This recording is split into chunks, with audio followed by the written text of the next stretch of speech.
ভাত ছাড়া বাঙালি কল্পনা করা কঠিন হলেও গাজীপুরের এই বৃদ্ধ ৫১ বছর ধরে মুখে তোলেননি এক চামচ ভাতও। ৮৫ বছর বয়সী মোহাম্মদ শামসুদ্দিন শুধু রুটি খেয়ে দিব্যি সুস্থ আছেন। ১৯৭৪ সালে এক মর্মান্তিক পেটের ব্যথা তার জীবন বদলে দেয়। চিকিৎসায় ফল না আসায় ওস্তাদের পরামর্শে শুরু করেন রুটি খাওয়া। তারপর আর ফিরে তাকাননি।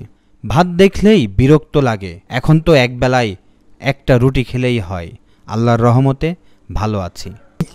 আজ ৭৪ সনে ভাত খাই না, ৭৪ সনে ভাত খাই না।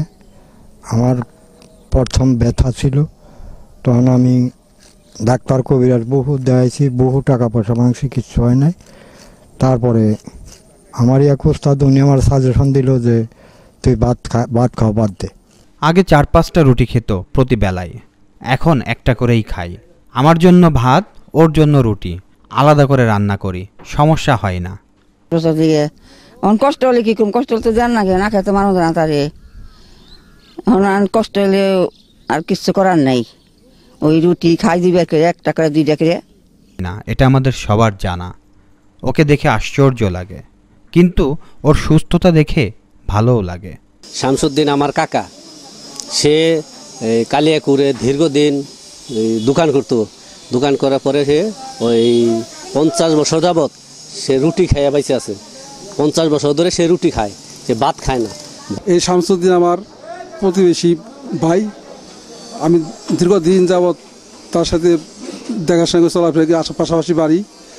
এই শামসুদ্দিন অনেক দিন আগে থাকতেই আমি জানি এই শুধু মুড়ি খায়, তার ভাত খাইলে পেটে নাকি যন্ত্রণা শুরু হয়, ব্যথা শুরু হয়। এই 40-50 বছর ধরে ভাত খায় না সে, তার ভাত খাইলে পেটে ব্যথা করে, সে রুটি মুড়ি খায় এবং তারপরে সে সুস্থ।